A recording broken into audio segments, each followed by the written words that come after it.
Veut s'évader de prison. Il fait ses pauses depuis 3 ans. C'est plus léger maintenant. Peut tenir pendant 200 secondes. Son travail quotidien est en prison. Est de faire des plaques d'immatriculation. Endommager intentionnellement la mère.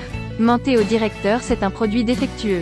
Puis s'est retourné et l'a caché dans sa petite boîte à outils. Le nombre de plaques d'immatriculation augmente de jour en jour. Un mois s'est écoulé en un clin d'œil. Aujourd'hui, il est sorti pour sortir les poubelles comme tous les autres jours. Dès que j'ai vu le camion poubelle garé juste devant la grande porte, profitant des gardes ne faisant pas attention, a rapidement sorti la plaque d'immatriculation cachée, a couru à l'arrière de la voiture. Il s'est avéré que la plaque d'immatriculation de la voiture qu'il a intentionnellement endommagée, ont été liées ensemble. Quand le gardien vérifie le camion poubelle, il pendait son corps suspendu sous la voiture, comme la pose qu'il faisait tous les jours.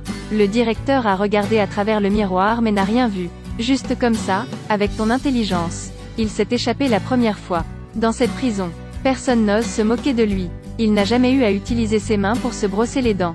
Dents jaunes et visage froid. Il y a toujours quelqu'un pour l'aider à se brosser les dents. Se laver la bouche. Le frère cadet ne comprenait pas.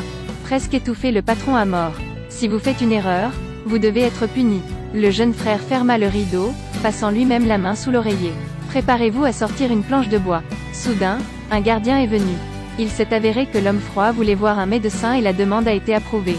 Il fait très attention à son apparence. Où qu'il aille, quelqu'un l'accompagne. En route pour l'hôpital.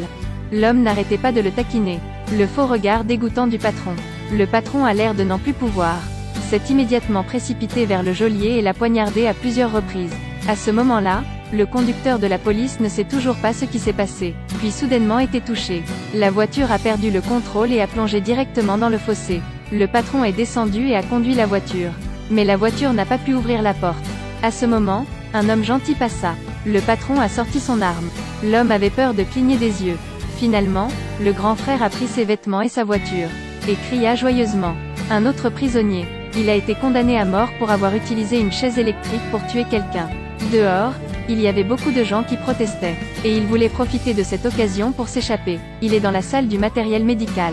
Mettez d'abord le morceau de tissu et dans les vêtements, puis furtivement voler une boîte en papier sur la table. De retour dans la salle a immédiatement commencé à agir. Il a mis le papier dans la tasse. Prenez ensuite la corde préparée à l'avance. Coupez le courant à la prison et vérifiez les lignes. Branchez immédiatement le cordon dans une prise. Au bout d'un moment, le fil a pris feu. Il retourna se coucher pour brûler le journal. On peut dire que ce vieil homme est vraiment un vieux renard. Il n'a même pas épargné son bras. L'incendie a attiré l'attention de 2 policiers. Et il est allé à l'infirmerie. Juste au moment où le médecin était sur le point de lui faire une piqûre. Il a immédiatement attrapé l'aiguille. Injecté le médecin à l'envers. Déplacé ensuite l'armoire et entré dans le trou pré-creusé. Puis placé l'armoire à sa place d'origine. Il suivit le tuyau et descendit. Trouvait un endroit spacieux. Puis sortit le drap blanc qu'il avait volé plus tôt. Écrivez le slogan sur la toile. Suivez le tuyau pour monter au sol. Tirez sur le tissu blanc et faites semblant d'être un manifestant. Il rencontre une fille trop zélée. Demandez-lui de coller le slogan sur la voiture. En ce moment, 2 personnes se préparent. La fille est abasourdie lorsqu'elle voit les vêtements de l'homme. Il n'y a pas d'autre chemin. Il a mis le tissu sur la fille. L'a poussée au sol. Quand il eut fini, il prit la voiture de la fille et partit. Si vous avez un meilleur moyen, laissez un commentaire ci-dessous.